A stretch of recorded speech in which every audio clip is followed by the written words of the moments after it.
யாரிடத்திலே வரந்த பெற்று என்னுடைய சாமியே உனக்கு குழந்தையாக வர வேண்டும் என்று வரம் கேட்டிருக்கின்றாய். சும்மா விடுவேடா.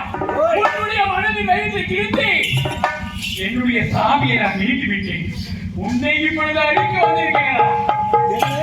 அழிக்க வந்திருக்கேன். ஓய் முத்த கண்கள் கோர பற்கள் சடாமுடி கழித்துக் கொண்டு உருவத்தை மாற்றிக் கொண்டு வந்து விட்டால் நான் ஏமாற்று போய்விடுவேன் என்று தெரிவிக்கின்றாய்.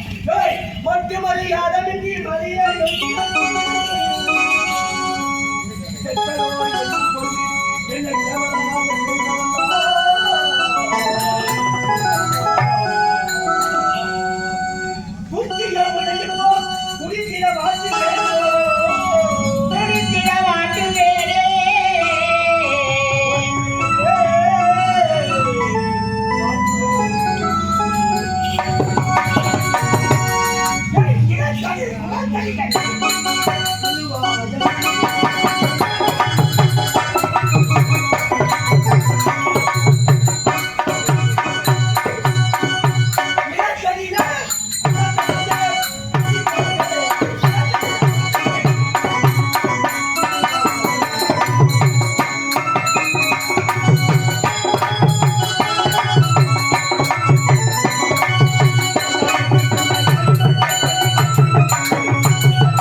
அடமடையனே வாதாய் தமத்தை நிஜுவமடையா